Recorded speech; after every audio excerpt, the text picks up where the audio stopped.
Okay, welcome to Oasis Academy. आज हम लोग क्लास 10 का क्यू सॉल्व करने वाले हैं टेंस फॉर्म का। तो 2011, 12 एंड 13 का हम लोग PYQ सॉल्व करने वाले हैं and I will give you in this video I will give you some tips and tricks also. So let's look at the first question. The first question is we know each other for 5 years. So सबसे पहले ये वाला sentence को देखिए और sentence में हम लोग कीवर्ड ढूंढेंगे। ठीक है, तो फोर इज द कीवर्ड। तो अगर कोई भी सेंटेंस में फोर या फिर सीन्स हुआ तो आप लोगों को याद रखना कि ये सेंटेंस को आप लोगों को प्रेजेंट परफेक्ट कंटिन्यूअस टेंस पे लिखना पड़ेगा। तो इस सेंटेंस को according to the rules present perfect continuous पे लिखना पड़ता है, लेकिन एक चीज याद रखना, नो एक ऐसा वर्ब है जो कंटिन्यूअस फॉर्म पे यूज नहीं होता है। तो मतलब कि नो एज ए वर्ब के साथ आईएनजी ऐड नहीं होता है, इसीलिए इसे प्रेजेंट परफेक्ट कंटिन्यूअस पे नहीं लिखेंगे, प्रेजेंट परफेक्ट पे लिखेंगे। That's why we wrote this one. We have known each other for 5 years. अगर इधर पे नो नहीं होता तो हम लोग का we have been singing playing ऐसा होता है, क्योंकि नो के साथ आईएनजी ऐड नहीं होता, कंटिन्यूअस फॉर्म पे ये वर्ब यूज नहीं होता, इसीलिए हम लोगों ने लिखा प्रेजेंट परफेक्ट टेंस में। नाउ दूसरा सवाल क्या है? The other day I met a magicians in the budget. तो सिंपल सा है, फिर हम लोग देखेंगे keyword. So what is the keyword? The other day. अगर अदर डे आप लोगों को कोई भी सेंटेंस में दिखा तो आप लोगों को जो मेन वर्ब होता है, जो ब्रैकेट में वर्ब होता है, उसे वर्ब टू में लिखना, उसका वर्ब टू मतलब कि सिंपल पास्ट टेंस पे लिखना पड़ेगा। तो अदर डे आई मेट। ठीक है, ये हुआ ट्रिक्स। सो ऐसे ट्रिक्स याद रखना ताकि आप लोग इजीली कर पाओगे। अगर if you remember this type of tricks then you can easily solve the question. तो 2012 का सवाल देख लेते हैं हम लोग। 2012 का है, she said that she will help her friends. ये तो सिंपल सा चीज है, क्योंकि हम लोगों ने ऑलरेडी नरेशन डिस्कस किया है ना।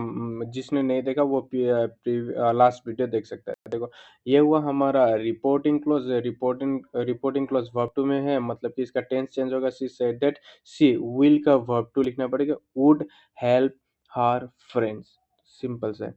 तो बेसिक अगर आप लोगों का क्लियर है तो easily you can solve it now.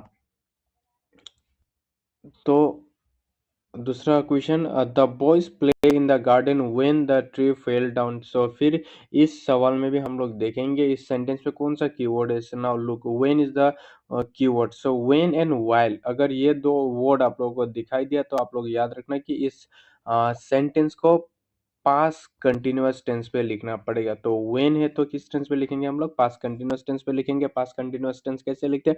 Subject, was, were, verb one, ING and object. तो सब्जेक्ट के साथ वाज वेयर लगाओ तो बॉयज है, बॉयज प्लूरल फॉर्म में, इसीलिए वेयर आया। वे the boys were in the garden when the tree fell down. ठीक है, द बॉयज वेयर, ये सॉरी इधर पे ये प्ले है, इधर पे प्लेइंग होना पड़ता है। The boys were playing in the garden when the tree fell down. तो पास्ट कंटिन्यूअस पे ये थोड़ा टाइपिंग करते समय पे मिस्टेक हो गया, तो ये आप लोग ध्यान रखना। तो what we have to do, we just need to find out the keywords। तो कौन से keywords है? फॉर एग्जांपल इधर पे when है, past continuous tense पे लिखा है, उधर पे for था, present perfect continuous पे लिखा। so these are the things you have to remember। ठीक है, नाउ 2013 का देख लेते हैं। तो 13 का PYQ सो इजी है। अगर आप लोगों का बेसिक सा, बेसिक नहीं, अगर जो मैंने बोला ना कीवर्ड वगैरह याद रहोगे ना, you gonna easily kill it. तो I wish I be a king. तो सिंपल सा चीज है, देखो इधर पे भी हम लोग क्या देंगे? कीवर्ड ही देंगे, है ना। तो विश है, तो विश इज ऑल्सो कीवर्ड। तो विश कौन सा टेंस का कीवर्ड है? सिंपल पास्ट का कीवर्ड है। तो अगर विश दिखाई दिया आप लोगों को किसी भी एक सेंटेंस में तो आप लोगों को लिखना पड़ेगा सिंपल पास्ट टेंस पे। सिंपल पास्ट का स्ट्रक्चर होता है सब्जेक्ट, वर्ब टू, ऑब्जेक्ट। तो सब्जेक्ट लगा दिया, आई विश आई बी। अभी देखो बी का वर्ब टू क्या होता है? वाज व वेयर, है ना, वाज या फिर वेयर होता है। तो वेयर अ किंग। सो देखो आई के साथ वाज यूजुअली बैठता है, लेकिन इधर पे हम लोगों ने वेयर क्यों बैठा है? क्योंकि ये वाला सेंटेंस देखिए, ये इम्पॉसिबल सेंटेंस है। तो इधर पे आप लोगों को दो कंसेप्ट क्लियर होगा। एक तो अगर सेंटेंस पे विश हुआ तो आप लोगों को हमेशा सिंपल पास्ट टेंस पे लिखना पड़ेगा, और दूसरा चीज अगर ये सेंटेंस क्या है, अगर सेंटेंस इम्पॉसिबल सेंटेंस, ऑब्वियसली मैं कभी राजा ने बन सकता है कि नहीं, है ना, तो ऑब्वियसली पास्ट का चीज ही इम्पॉसिबल होता है, ये चीज याद रखना। तो इसलिए हम लोगों ने वेयर लिखा in the instead of was. ठीक है। तो दूसरा सवाल है, the boy sleep don't disturb him. तो इधर पे भी आप लोगों को कीवर्ड ध्यान रखना पड़ेगा, डोंट। अगर किसी भी एक सेंटेंस पे डोंट एक्चुअली है, कीवर्ड नहीं होता है, फिर भी हम लोग टिप्स है, अगर डोंट दिखा दिया मैक्सिमम केसेस में, अगर किसी भी सेंटेंस में डोंट है तो आप लोग याद रखना कि एक सॉरी उस सेंटेंस को आप लोगों को प्रेजेंट कंटिन्यूअस टेंस पे लिखना पड़ेगा। तो किसमें, प्रेजेंट कंटिन्यूअस टेंस पे। तो प्रेजेंट कंटिन्यूअस टेंस कैसे लिखेंगे, subject, am is are, verb one, ING, object.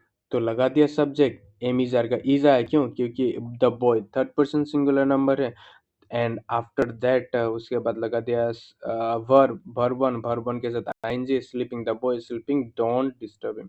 सो आप लोगों को याद रखना है कीवर्ड्स। तो जितना कीवर्ड याद रख पाओगे उतना इजीली और स्पीड आप लोग सॉल्व कर पाओगे क्वेश्चन एंड आंसर। तो मे भी दूसरा तो नहीं है।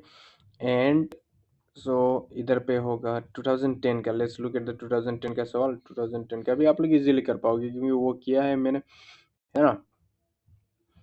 तो ये वाला फर्स्ट क्वेश्चन है, he jumped off the bus while है, इधर पे देखो मैंने तभी बोला था ना व्हेन एंड वाइल हुआ तो ये किस पे जाएगा, पास्ट कंटिन्यूअस पे। सिंपल से, he jumped off the bus while it was moving. Past continuous के structure, subject, was were, verb one, ING, object.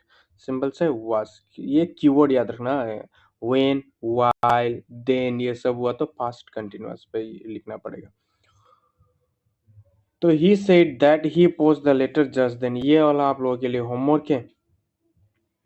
He said that he post the letter, मैं आप लोगों को लेटर जस्ट देन हिंट दे दूंगा। ये देखो, ही सेड दैट है, दैट मीन्स ये नरेशन पे है ना, and this is reporting clause, तो इसका टेंस चेंज होगा, इट डिपेंड्स ऑन इट। तो आप लोग ये सॉल्व करना, this is your homework. So that's all from our side for today, thank you.